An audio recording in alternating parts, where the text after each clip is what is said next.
Assalamualaikum ya akhi ya ukhti.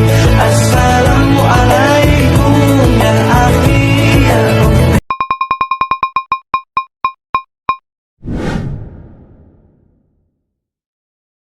Sedekah ya sedekah, biar hartamu berkah. Allah Maha Pemurah, pasti akan ditambah.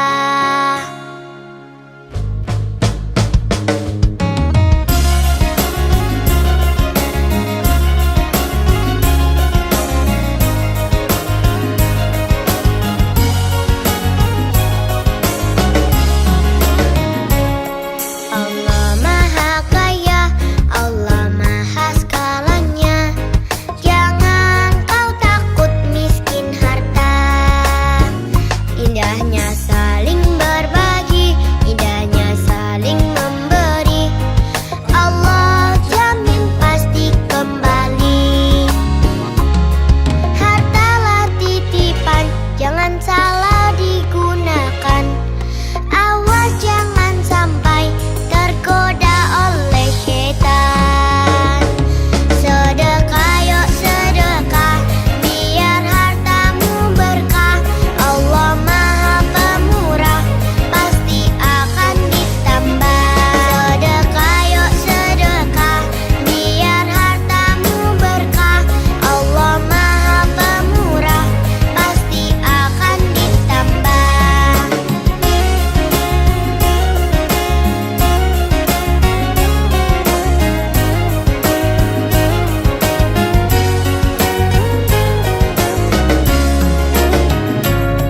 Hartalah titipan, jangan salah digunakan.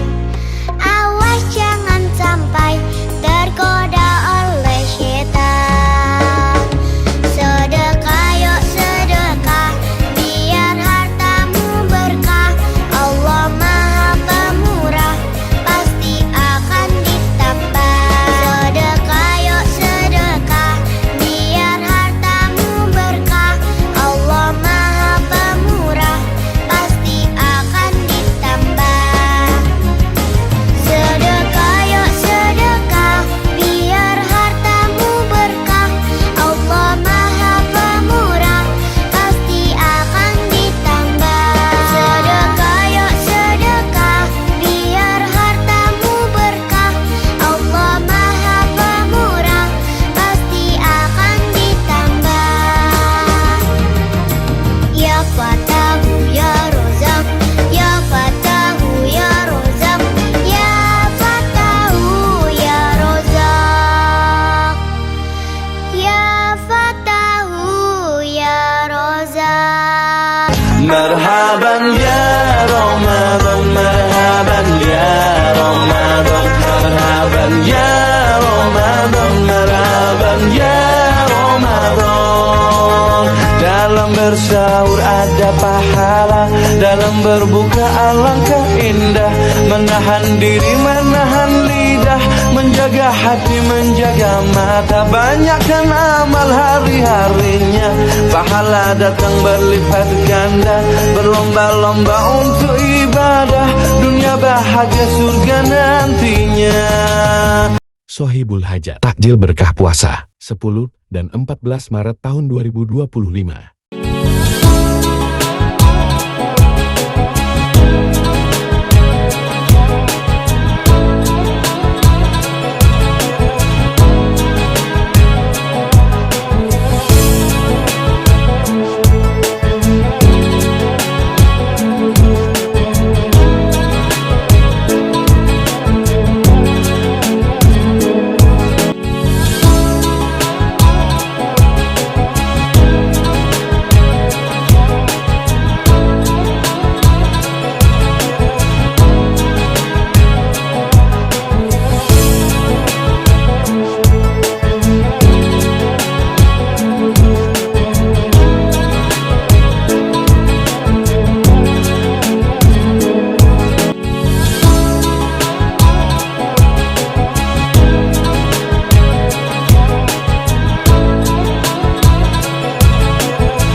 Sholat Tarawih, 8 Maret tahun 2025.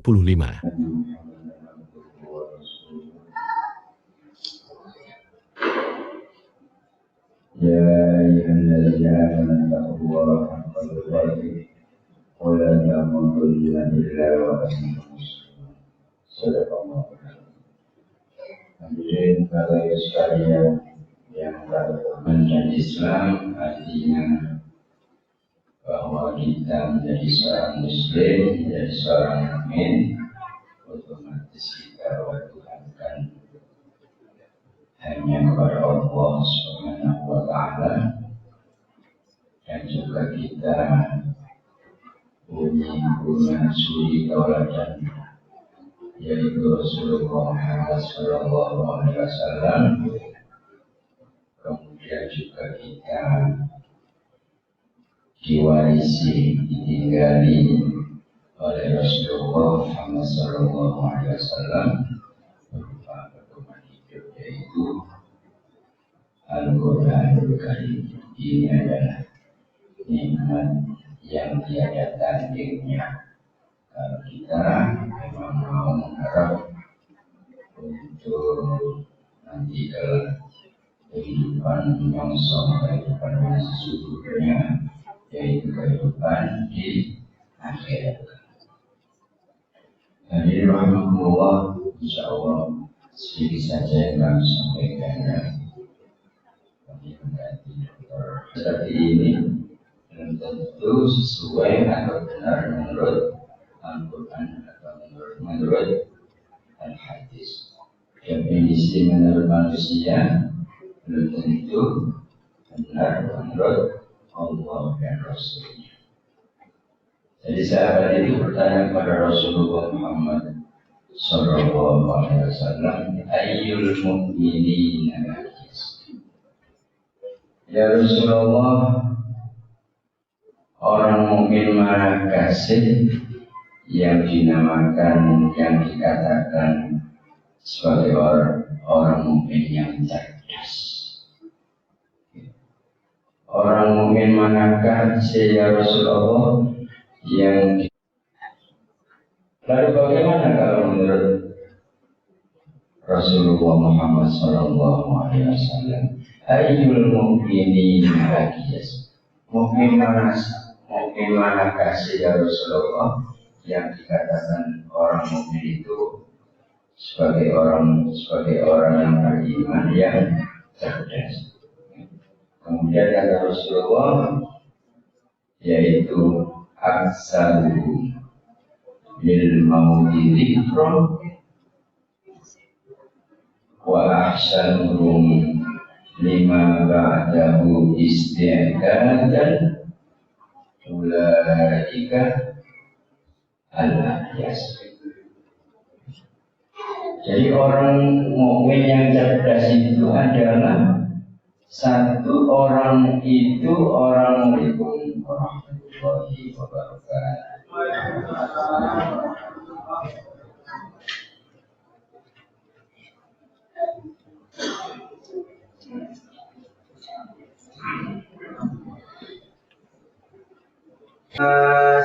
Malikin nas, ilahin nas, min syarril waswasil khannas, alladzi yuwaswisu fi sudurin nas, minal jinnati wan nas.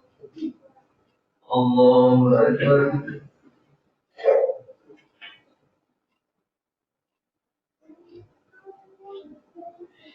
Sami'allahu liman hamidah. Allahu Akbar.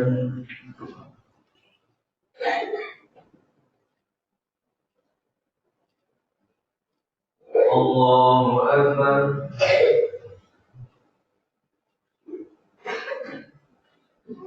Allahu Akbar.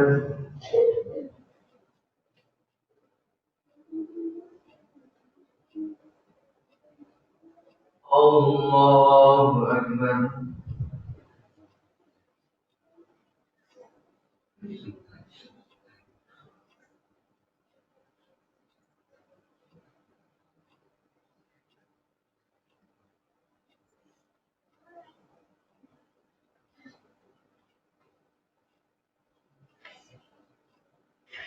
Assalamualaikum warahmatullahi wabarakatuh. Assalamualaikum warahmatullahi wabarakatuh.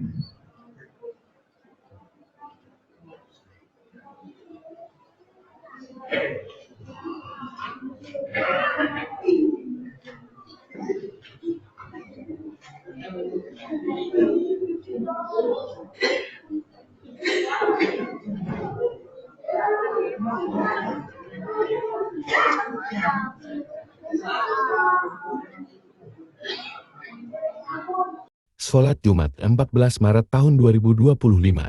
Tidak masalah Jumat, rahimahumullah. Jadi Ramadan dan Al-Quran itu adalah bonus pemberian Allah Subhanahu wa Ta'ala khusus kepada umatnya Nabi Muhammad SAW. Dari mana Ramadan akan jadi cahaya nanti? Manakala kita tidak bisa memanfaatkan sebaik-baiknya bulan suci Ramadan ini. Di mana di dalam bulan Ramadan kita diwajibkan berpuasa. Sudahkah puasa kita laksanakan dengan sebaik-baiknya? Kita laksanakan dengan seutuh-utuhnya pahala. Karena ketika kita melanggar syariat Allah Subhanahu wa Ta'ala berupa kemaksiatan saja, maka Allah Subhanahu wa Ta'ala tidak butuh puasa kita. Dalam sebuah hadis yang diriwayatkan oleh Imam Bukhari, qala Rasulullah sallallahu alaihi wasallam, "Man lam yada' qawla zur wal 'amal bihi, falaysa lillahi hajatun fi ay yada'a ta'amahu wa syarabahu." Siapa yang tidak bisa mencegah ucapannya maksiat, perbuatannya maksiat, tidak bisa dicegah, maka apa kata Allah? Falaysa lillahi diampuni oleh Allah Subhanahu wa Ta'ala. Hadirin jamaah salat Jumat rahimahullah. Kemudian Al-Quran. Al-Quran itu juga akan jadi cahaya bagi kita. Cahaya gelap untuk menerangi gelapnya kuburan, untuk menerangi gelapnya hari akhirat. Dari mana Al-Quran akan bisa jadi cahaya? Ketika kita mengabaikan tadi itu, kita abaikan itu. Daripada Allah Subhanahu wa Ta'ala mengancam dalam Al-Quran, apa tu'minuna bi ba'dil kitab illanna. Orang-orang yang seperti itu, apa yang mereka peroleh dari gaji dari uang mereka itu, yang diberikan oleh mereka itu, kecuali mereka masukkan ke dalam perut mereka itu, itu illanna, kecuali api neraka yang mereka masukkan ke dalam mereka. Ulaika alladziina ishtaraw bil-huda tetapi isinya di surga. Sholat Tarawih 14 Maret tahun 2025.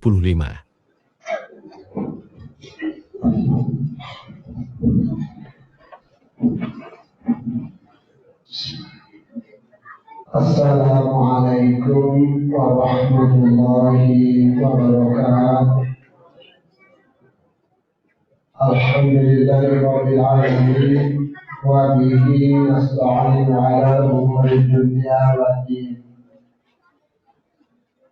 Asyhadu an la ilaha illallah wahdahu la syarika lahu wa asyhadu anna Muhammadan 'abduhu wa rasuluhu la nabiyya ba'dahu. Allahumma salli wa sallim ala Muhammadin wa ala alihi wa sahbihi. Makan semua yang ada di surga, apa saja yang kamu suka, kapanpun kamu mau makan, tetapi satu jangan paksa. Jangan lagi, jangan dekat. Apapun yang kau zalim, itu kalian menjadi orang zalim. فوسوس عليه الشيطان قال يا آدم هل أدلك على شجرة الخلد وملك لا يبلى Kemudian iblis menggoda Adam dan istrinya.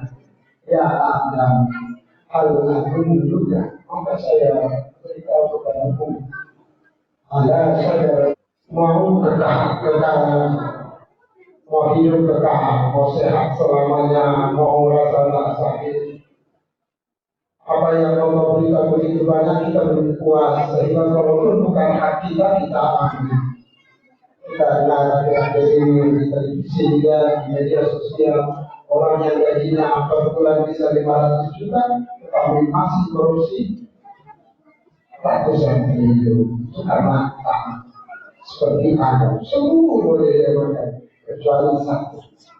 Maka siapapun yang tamat akan merasakan akibat dari ketamatannya sebagaimana Adam dan Waalaikumsalam warahmatullahi wabarakatuh.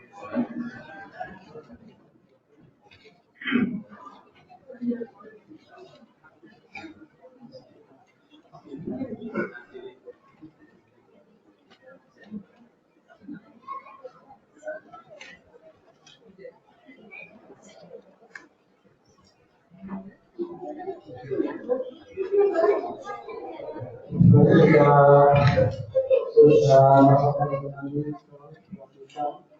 ini kesempurnaan salat berjamaah.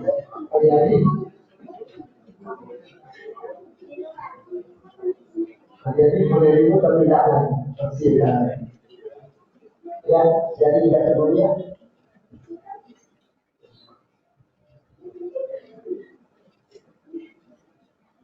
Allahu Akbar.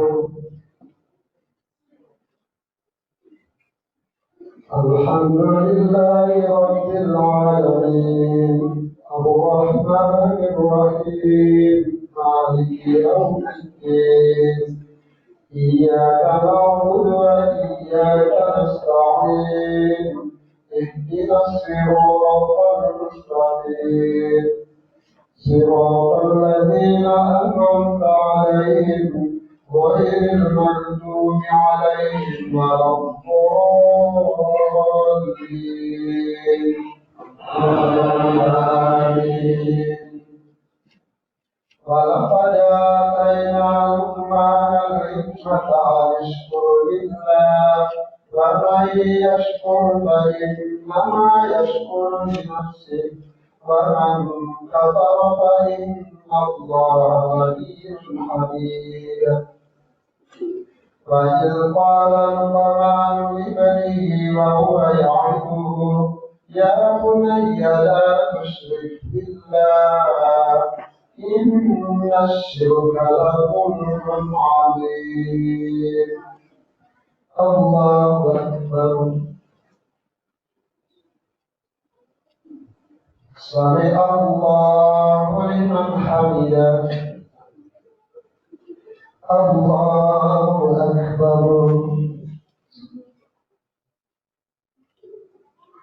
الله أكبر.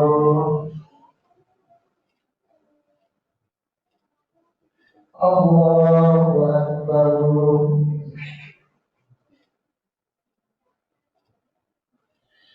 الله أكبر.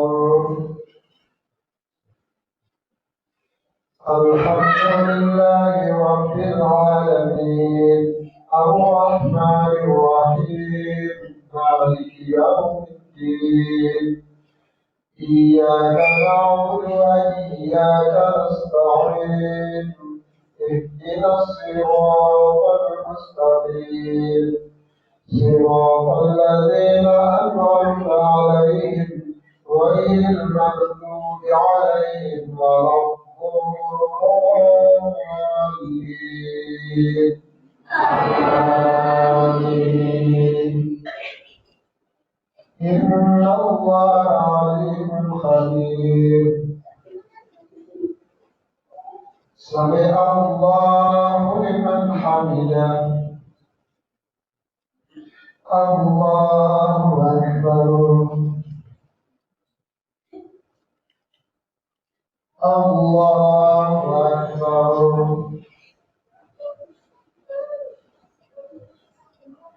الله أكبر.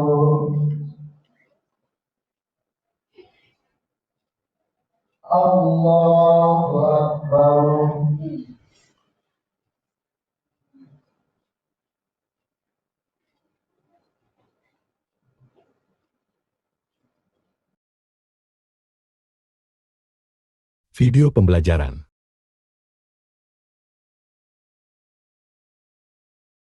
Moral juga begitu. Semakin kamu baik secara moral, mungkin kesulitanmu juga akan nambah.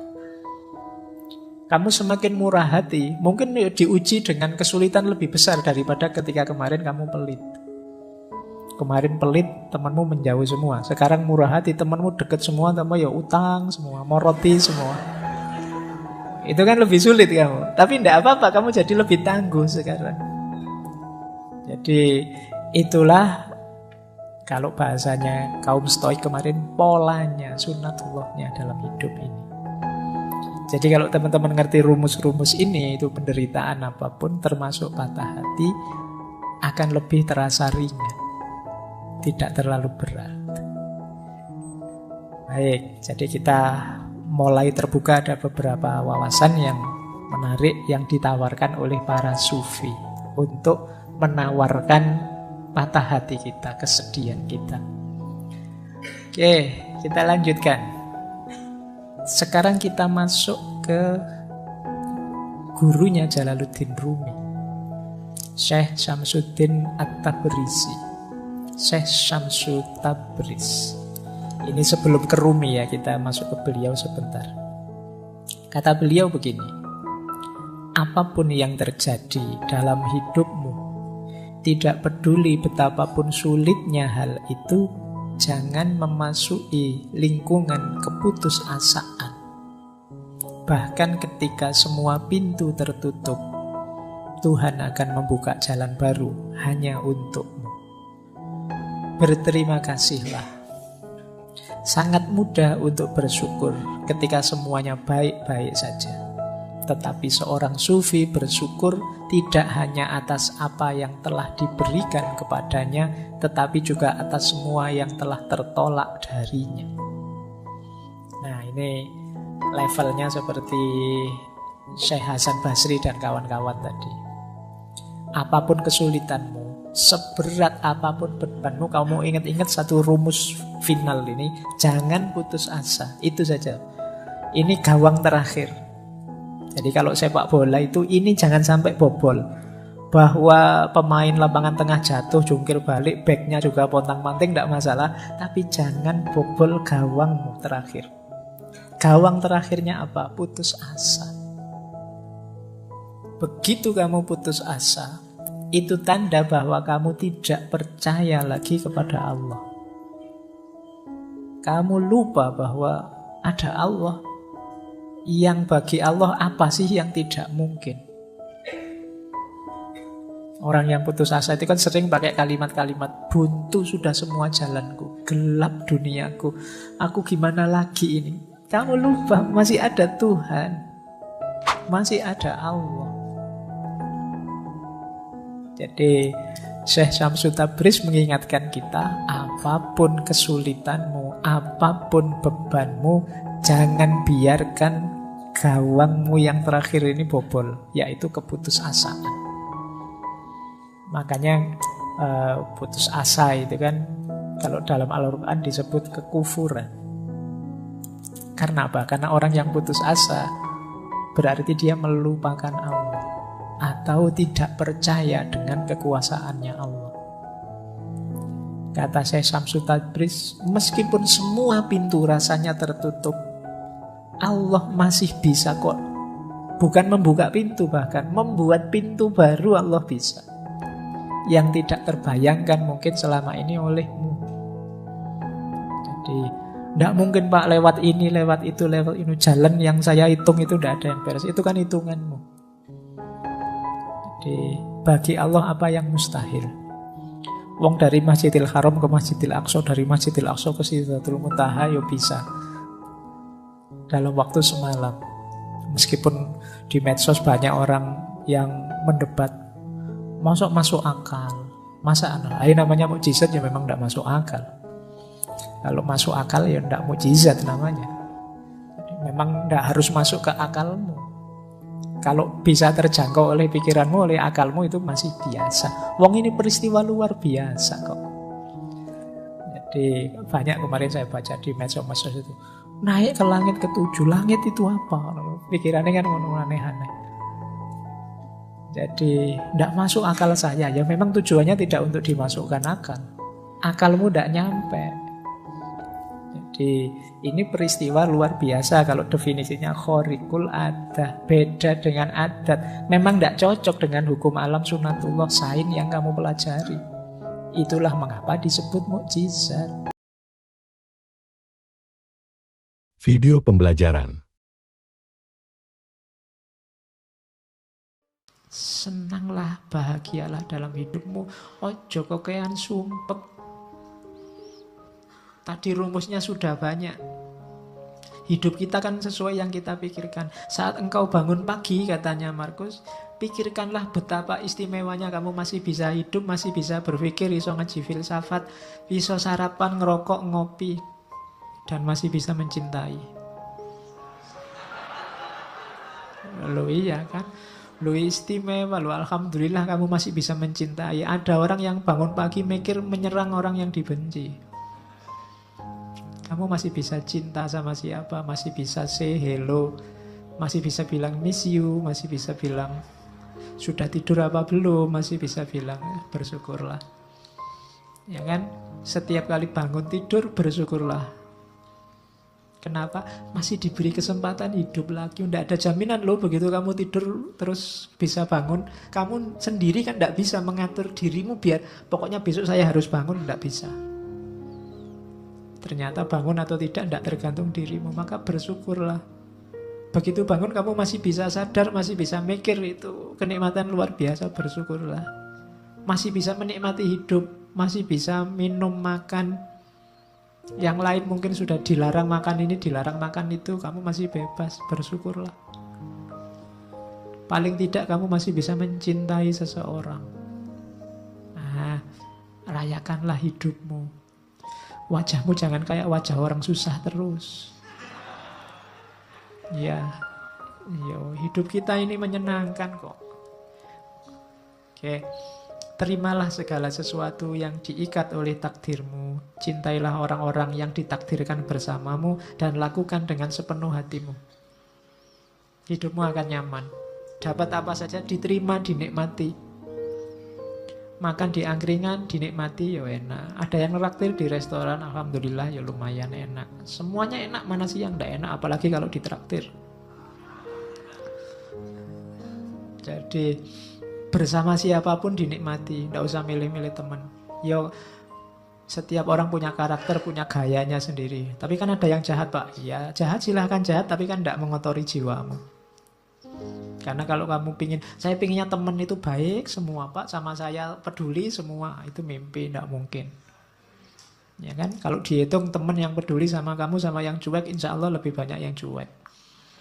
Loh, tapi kalau ketemu senyum itu basa-basi.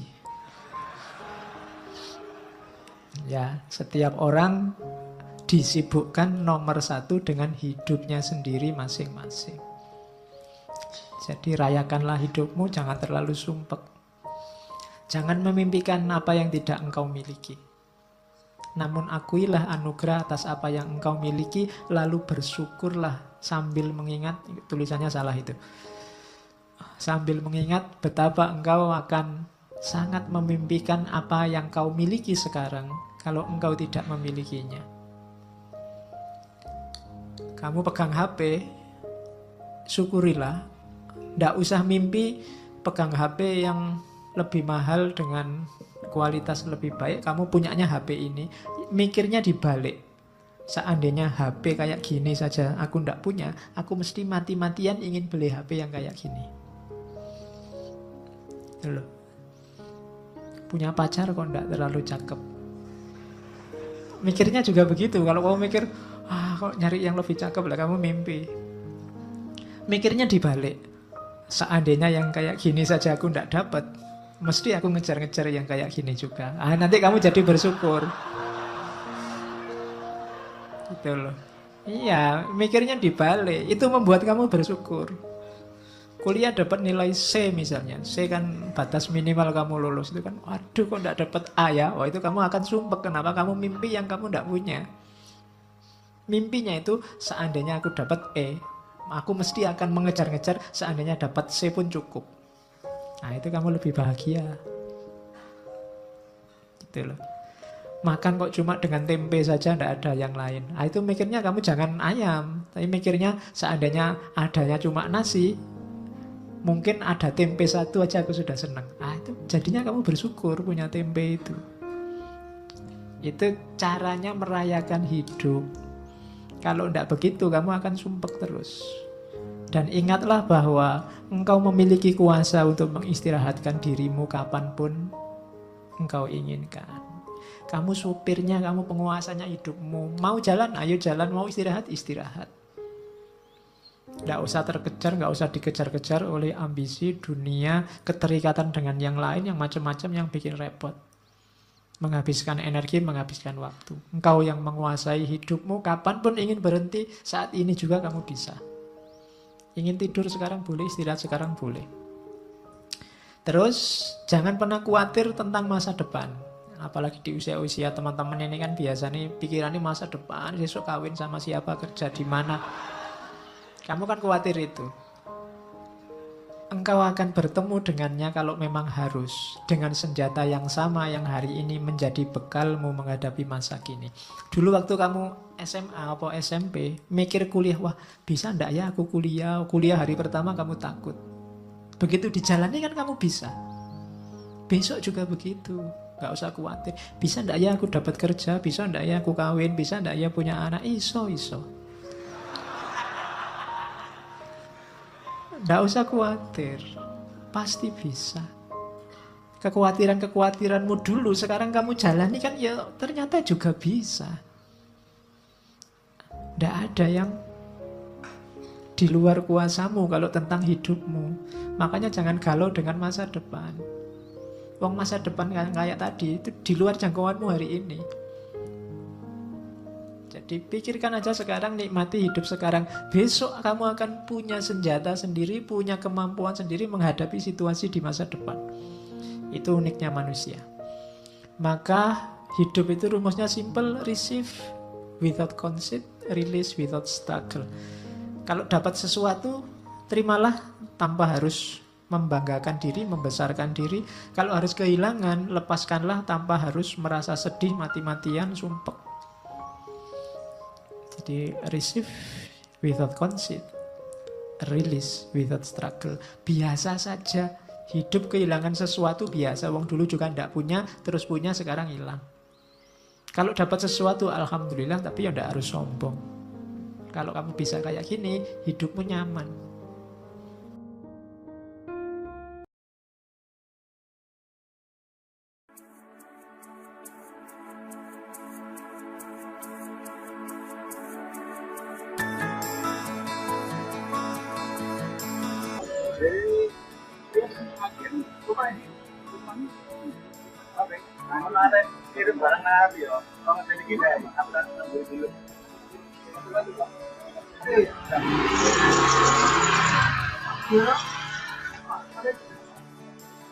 Mana? Kami yang gerbang kami itu di rumah barat saya. Kami gerbang, ya kan? Belum A2 itu loh, A2. A2 perempatan sebagai Majidwi. Oh, itu dah.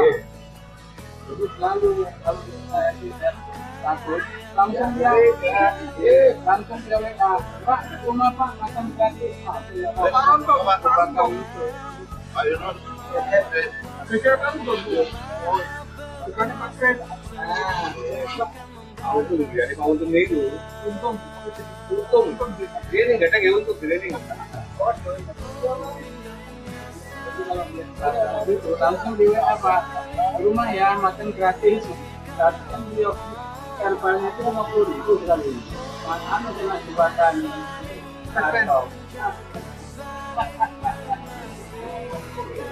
Satu kali sih waktu itu.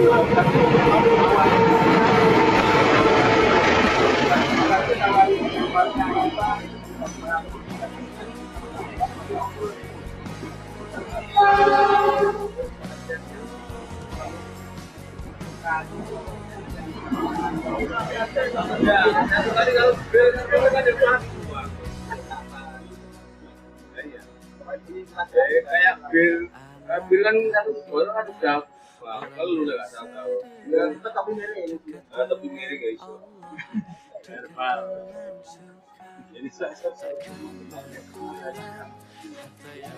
kalau dilihat WA-nya dan statusnya langsung dia WA Pak kemari ya makan gratis deh.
Kelihatan kalau nggak cakap pelatihnya itu. Pelatih.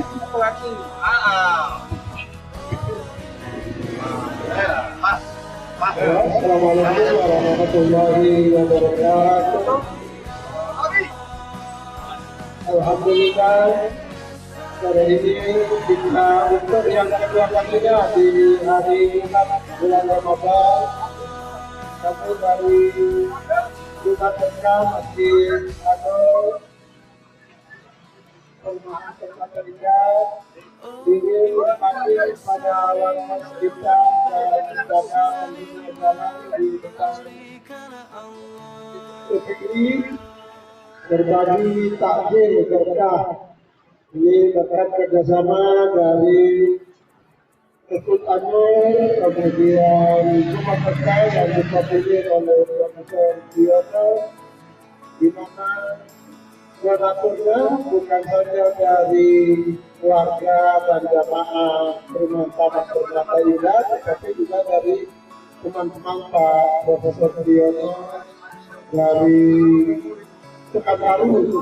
Terima kasih kepada teman-teman yang di Pekanbaru, semoga berkah Ramadan yang nanti juga membawa berkah bagi kehidupan kita semua. Mudah-mudahan selalu kita dilimpahkan oleh Allah, kita berkah keluarganya, sakinah, mawaddah, warahmah. Semua kebutuhannya dipenuhi oleh Allah, hidupnya sehat dan selalu kemudian yang akan berkembang membuat berkembang. Terima kasih Pak Luhut kepada Ketua Pelaksana Harian dan diri saya kemudian yang belakang kami Bapak Luhut dan Dewa Guru Masjid Anur dan kiri kami lagi Pak Bisdan dengan Sekretaris BKN Masjid Anur. Sebelah kiri lagi Pak Sofan adalah tim advokat. Sebelah kiri lagi adalah Pak Pijo. Nah itu bagian hura-hura ya. Pengawas SB. Bapak Ibu, pelaksanaan takjil berkah puasa ini terlaksana berkat kerjasama antara Masjid Anur, Jumat Berkah dan kawan-kawan bersyukur dari Kasayu maupun dari Perumahan dan Permata. Kami berharap tahun depan Bapak Ibu keluarga Taman Permata lebih banyak lagi bulan. Ya, amin. Oke, ini tidak panjang lebar. Mulai hari ini kami bagikan takjil sebanyak 250 paket. Nah, jadi tiap Jumat paket 250. Begitu pulang lebihnya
Ayo, ini.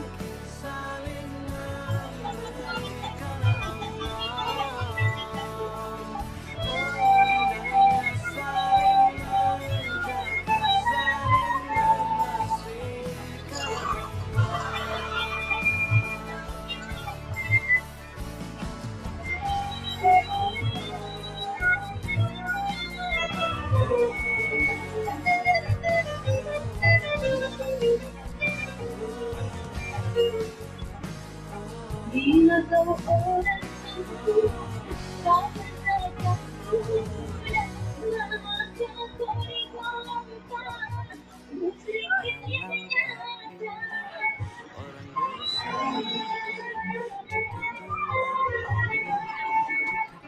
Berikanlah kesatanku demi pembersih harta. Berikanlah kesatanku demi akhirat.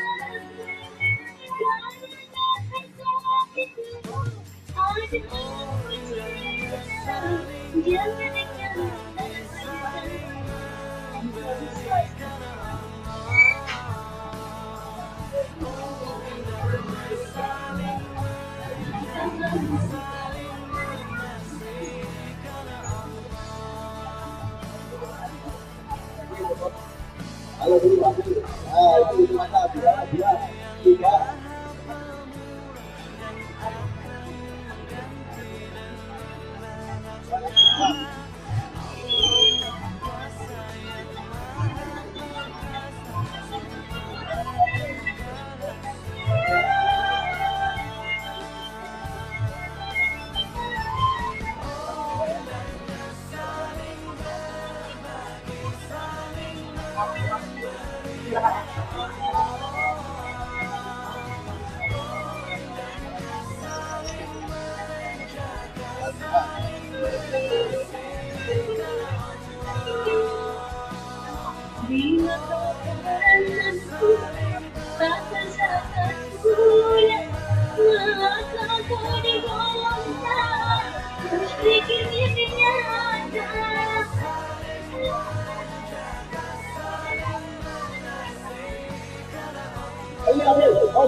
Kul hal yastawil ladina ya'lamuna wal ladina la ya'lamun. Az-Zumar ayat 9. Apakah sama orang yang punya ilmu pengetahuan dengan orang yang tidak punya ilmu pengetahuan? Tentu tidak sama. Makanya Anda lihat Al-Muzadilah ayat 11. Yarfa'illahu alladina amanu minkum wal ladina utul ilma darajat. Allah mengangkat derajat orang yang punya ilmu pengetahuan dan orang yang beriman di antara kamu beberapa derajat. Yuk pemirsa, banyak membaca yang tersurat dalam Al-Quran, yang tersirat di alam dunia, memahaminya, lalu mengerti isinya, maksudnya, tujuannya, amalkan dalam hidup. Inilah modal hidup kita. Semenjak awal Nabi besar kita Muhammad SAW diberikan wahyu oleh Allah, Iqra, dan 2 kali Iqra. Inilah makna daripada nuzulul Quran. Rezeki ini macam tali. Tali ini ujungnya 2. Ada yang dapatnya haram, dapatnya dengan cara judi, dapatnya dengan cara korupsi, dapatnya dengan cara bohong, dapatnya dengan cara tipu. Dipakai bangun masjid, dipakai bersedekah, diterima atau tidak? Lagi ngapain bro? Lagi nyuci. Nyuci apa? Nyuci kain. Pakai air apa? Pakai air kencing. Nggak bisa nyuci pakai air kencing. Kulu, makanlah min thayyibat, yang baik-baik. Nggak bisa kita sedekahkan duit haram ini. Saya mau bersedekah Pak Imam, sedekah apa? Untuk masjid. Duit apa? Duit haram. Nggak bisa. Maka duit haram tidak bisa dipakai untuk apa-apa. Kalau ndak wiridan itu ndak punya efek samping. Tapi kalau kamu nggak punya uang kan terus lemes. Karena ngerti itu terus uang itu penting, wiridan ndak penting. Nah dari kesimpulan itu sebenarnya kita menjadi bodoh. Karena menjadi bodoh ketika Anda meninggal ternyata uang ini nggak penting, wiridan ini penting. Tapi tahu kita terlambat setelah kita meninggal. Kenapa kata Rasulullah banyak perempuan-perempuan yang masuk ke dalam nerakanya Allah? Karena mereka ketika ngelihat suaminya buat salah satu aja, perempuannya, istrinya mengatakan, suamiku, aku tidak pernah melihat kebaikan apapun dalam dirimu. Semuanya buruk dan diungkit-ungkit semua kesalahan yang lalu. Ini perempuan kadang kalau suka berantemnya masalahnya yang A, tapi diungkit semua yang kemarin. Suami buat salah satu, hilang semua kebaikannya. Itulah kata Rasulullah, banyak perempuan-perempuan masuk ke dalam nerakanya Allah. Karena apa? Suami cuma punya satu salah, tapi seakan-akan kesalahannya semuanya. Itulah istri yang gak pernah bersyukur kepada sang suami. Perbanyak sedekah, keluarkan harta, terutama Ramadan. Jadikan momentum ini adalah momentum yang sangat tepat untuk supaya kita bisa meraih pahala sedekah. Dan sedekah ini pangkal kaya. Kata Nabi SAW, Allah berfirman, Yaqulullahu ta'ala, Ya bna Adam, anfik unfik alaik. Wahai anak Adam, berinfak di jalanku, aku akan berinfak kepadamu. Memaafkan tapi menolak untuk berjumpa. Bolehkah? Teman-teman semua, tentu saja tidak mudah ketika ada orang yang menyakiti kita, yang melukai kita, dan kemudian kita minta kepada Allah untuk bisa memaafkan. Kita maafkan, tapi tidak mudah untuk terus memandang wajahnya. Karena kalau kita memandang wajahnya, kita akan teringat terus apa yang pernah orang ini lakukan pada kita. Jadi kita memilih untuk menjauh daripadanya. Bolehkah? Boleh, teman-teman semua. Yang paling penting dalam kehidupan kita adalah kita memaafkan, hati kita lapang. Adapun kita menjaga jarak dengannya bukan memutuskan tali silaturahmi, melainkan untuk menjaga diri kita untuk tidak teringat kembali dengan hal-hal yang menyakiti. Saya ditanya sama anak saya, Mama nekat Islam apa balik Kristen? Nekat Islam. Kalau nekat Islam berat anak atau berat agama? Anak kandung saya cuma satu. Saya katakan berat agama. Kalau berat agama, apa kata anak saya? Itu terjadi malam 27 Ramadan. Kalau berat agama, mulai hari ini di antara kita sudah tidak ada apa-apa. Kamu bukan ibu saya dan saya bukan anakmu. Malam 27 besok, kalau saya masih hidup dan anak saya belum dapat hidayah, 13 tahun saya, jangankan melihat wajah anak saya, dengar suara anak saya sudah 13 tahun saya tidak mendengar. Tidak hanya anak saya, diikuti seluruh keluarga besar saya. Sama nenek saya tidak lagi diakui cucu. Sama bapak ibu saya, sama orang tua saya tidak lagi diakui anak. Sama adik-adik saya tidak lagi diakui kakak. Sama om tante saya tidak lagi diakui keponakan. Sama anak saya tidak lagi diakui ibu. Bapak ibu yang insya Allah dirahmati Allah, kalau kita reuni ketemu teman, seneng gak bapak ibu? Seneng gak? Saya ini sampai sekarang masih nangis sama Allah. Besok saya nggak bisa reuni di surga dengan keluarga saya. Sementara bapak ibu lebih bersyukur daripada saya, punya anak, punya keluarga yang sudah Islam. Bayangkan kalau sampai tidak bisa reuni di surga dengan keluarganya, karena dengan sengaja anak-anak kita meninggalkan sholat. Ada orang tua yang galak banget sama anaknya. Katanya mendidik, tapi katanya sayang, tapi caranya salah. Tegas bukan berarti galak, Bu. Dan lembut bukan berarti lemah. Banyak dari kita yang melakukan kekerasan tanpa kita sadari dengan anak-anak kita. Lewat kata-kata kita, lewat perilaku kita lakukan kekerasan itu. Kita lakukan bully, kita katakan bully itu di sekolah, tapi banyak bully itu ada di rumah. Kita banding-bandingkan anak-anak kita. Nah, kamu kok nggak bisa apa-apa? Lihat dong, anak tetangga sebelah lebih pintar daripada kamu. Kekerasan, kita sudah lakukan kekerasan dengan dia lewat kekerasan verbal kita. Allah bilang apa? Wahai hamba-hambaku yang telah melampaui batas terhadap dirimu sendiri, terlalu banyak dosa terhadap anak-anak. Dosa kita banyak nggak bersama anak-anak kita, Bu? Banyak. Coba malam dia lagi tidur, ibu pandang itu wajah dia, Bu. Nangis nggak? Kira-kira kalau ibu bikin dosa sama dia? Nangis. Minta maaf sama dia, Bu. Minta maafnya ketika dia bangun, jangan ketika dia tidur. Banyak orang tua gengsi, minta maafnya anak-anaknya lagi. Bersikaplah sederhana ketika keluar rumah, apalagi kalau sendirian. Sebisa mungkin jangan bertingkah sebagai orang kaya kalau kita tahu banyak kejahatan terjadi di luar sana. Jadi satu janji Rasulullah Sallallahu Alaihi Wasallam, ini hadis riwayat Bukhari dan Muslim, muttafaqun alaih. Wa man qutila duna malihi fahuwa syahid. Siapa orang yang wafat karena menjaga hartanya, harta yang ingin diambil oleh orang lain, dan dia mempertahankannya, kata Rasulullah, fahuwa syahidun, maka dia wafat dalam keadaan syahid. Sungguhnya engkau adalah milik harta jika engkau menahan harta tersebut. Harta menjadi milikmu tatkala engkau menginfakkan harta tersebut. Dan ini benar bahwasanya mencari harta yang banyak sementara tidak dia infakkan, maka sungguhnya dialah milik harta. Oleh karenanya Rasulullah SAW pernah bersabda, Ta'isa abdud dinar, ta'isa abdud dirham. Sungguh celaka penyembah dinar dan sungguh celaka penyembah dirham. Di sana ada orang-orang yang benar-benar diperbudak oleh harta. Waktunya habis untuk mencari harta tersebut. Bahkan ibadahnya diatur oleh harta tersebut. Kapan hartanya mengatakan tinggalkan ibadahmu, maka demi harta dia akan tinggalkan ibadahnya. Karenanya para pemirsa yang dirahmati oleh Allah Subhanahu wa taala, tatkala kita mencari harta, niatkanlah karena Allah Subhanahu wa taala. Tatkala kita memiliki harta, mengumpulkan harta, maka niatkanlah bahwa harta tersebut akan kita gunakan sebagiannya untuk di jalan Allah Subhanahu wa taala.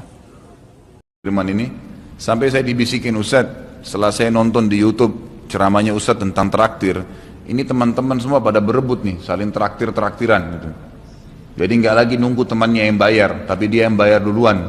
Ternyata itu amal jariah ya Ustadz ya. Oh iya, amal jariah. Kan gitu. Memberikan makan orang, bayangkan kalau dia makan dan minum dia kenyang, kemudian ada yang jelas pasti ya, makanan minuman yang dimakan dan diminum itu pasti ada bagian yang akan menjadi komposisi tubuhnya, nggak mungkin semua terbuang. Maka itu berarti akan jadi amal jariah. Apalagi kalau dasarnya yang kita berikan makan orang-orang yang bertakwa, orang soleh, luar biasa, makin kuat dia beribadah.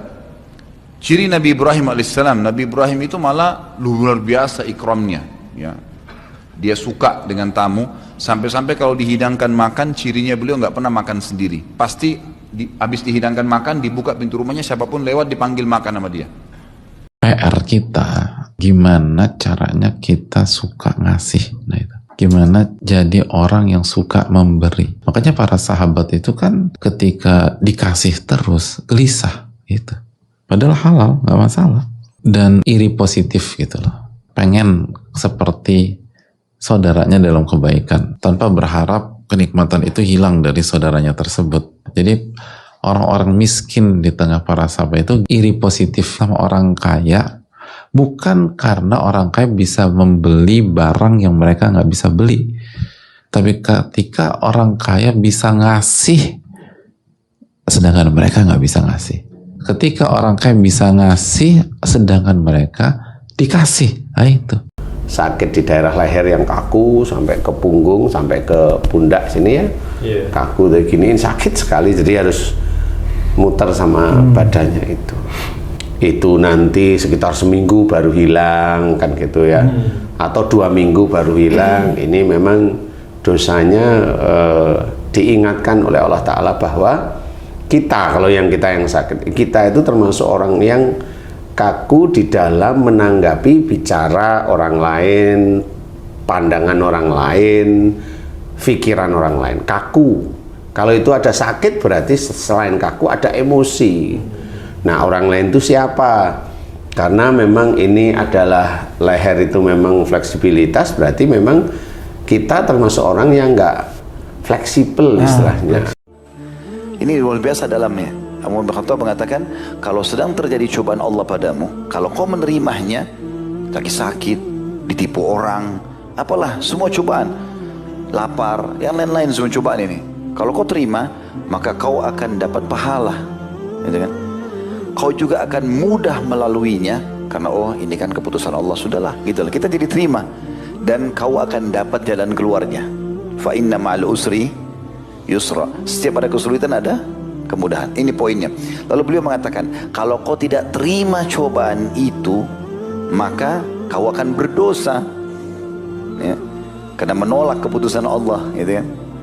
Kau akan sulit melaluinya, ya, dan kau tidak akan dapat jalan keluarnya. Bisa ditangkap pesannya? Itu dalam sekali, ya. Yang jahat itu kolesterol, bukan. Yang jahat itu asam lambung, bukan. Yang jahat itu adalah jantung koroner, bukan. Yang jahat itu adalah akal pikiran. Pikiran itu yang jahat.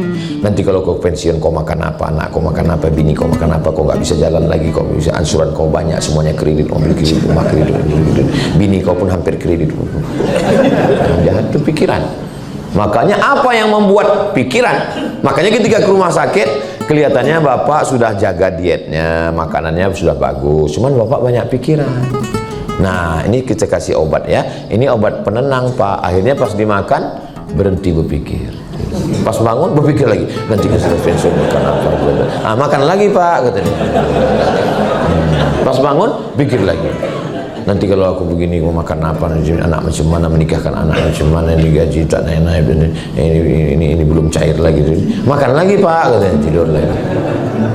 Untuk mendapatkan rezeki yang berkah itu, yang jelas yang harus diperhatikan adalah pada saat ikhtiar untuk mendapatkan rezeki. Nah, pada saat ikhtiar itu ada unsur-unsur syirik musyrik enggak? Keberkahan itu namanya dari caranya itu udah benar, baik gitu ya, halal. Ya, kita syukuri pendapatan kita tiap bulan itu, kita syukuri terus. Kemudian kita juga membagi-bagi sedekah atau infak kepada saudara-saudara kita yang tidak mampu, boleh menjadikan kamu itu lebih meningkat ibadahnya, meningkat tanpa memperlihatkan kesombongan kamu dalam beribadah. Mau? Silahkan pelit. Orang pelit itu tidak ada yang suka. Bahkan orang pelit sekalipun tidak suka sama orang pelit. Benar pak. Begitu jeleknya itu sifat pelit, tidak ada yang suka. Coba saya tanya, bapak-bapak senang tetangga dermawan atau pelit? Ibu-ibu senang suami yang pelit atau dermawan? Senang mantu yang pelit atau dermawan? Teman-teman yang pelit atau dermawan? Dermawan, tidak ada orang suka orang pelit. Bahkan orang pelit pun tidak suka sama semuanya pelit. Jangan kau ke rumahnya, pelit dia itu, padahal dia juga pelit. Begitu jeleknya itu sifat pelit. Demi Allah, tidak ada orang bangkrut gara-gara sedekah. Perempuan ini kompleks, ribet. Darahnya aja dibahas sama fikih panjang. Ada darah haid, darah istihadah, ada lagi darah nifas, ada darah wiladah, ada darah fasid. Itu masalah darah doang. Nanti masalah toharoh, istinja, cebok, kemudian wudhu, masalahnya beda lagi. Masuk ke sholat, bagaimana aurat perempuan, bagaimana aurat laki-laki, itu masih kitabus sholah, permasalahan sholat. Ada lagi kitabun nikah, permasalahan nikah. Apa itu nikah, berapa besaran mahar, nafkah itu bagaimana, kemudian apa itu talak, rujuk, dan lain sebagainya. Itu semua dibahasnya dalam pembahasan fikih. Ya, kita belajar yang lain-lain tapi fikihnya kita lupa. Nauzubillah min zalik, insyaallah. Maka mohon doa, mudah-mudahan insyaallah rutinan ini jadi kajian yang bermanfaat. Video dakwah. Penyantonan anak yatim, sapu kepala, susap kepala. Kenapa kepala anak yatim diusap? Karena bapaknya sudah meninggal dunia, dia kurang kasih sayang, kita mengusap kepalanya. Kenapa kepalanya yang diusap? Karena setiap helai rambut ada balasan pahala. Tapi jangan yang gondrong-gondrong aja yang diusap. Ibu itu asal ngusap yang gondrong, ada yang gundul nggak diusap. karena dianggapnya pahalanya nggak ada. Allah Ta'ala berikan lipatan ganda. Ana wa kafilul yatim, aku dan orang yang menyantuni anak yatim, kahataini fil jannah, seperti ini dalam surga. Tolong jangan dipoto dijadikan bahan kampanye pilkada.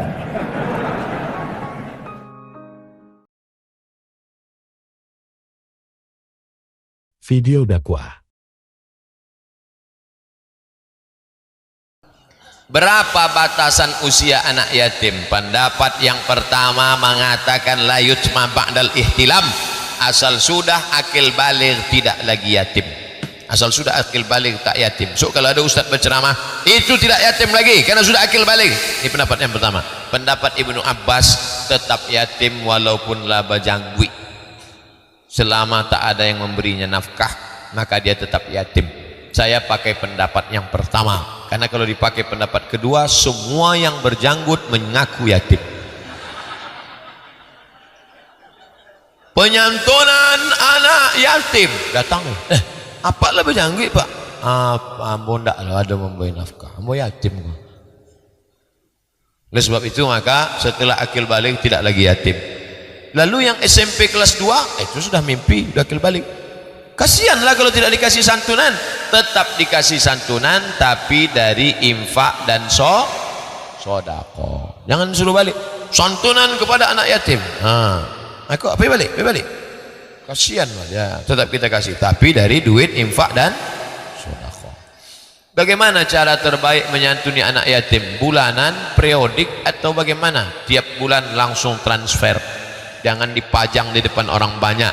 Saya bertanya kepada mantan yatim, bapak dulu yatim waktu kecil, ya, apa yang paling menyakitkan? Paling menyakitkan dipajang depan orang banyak, sakitnya Pak Ustadz.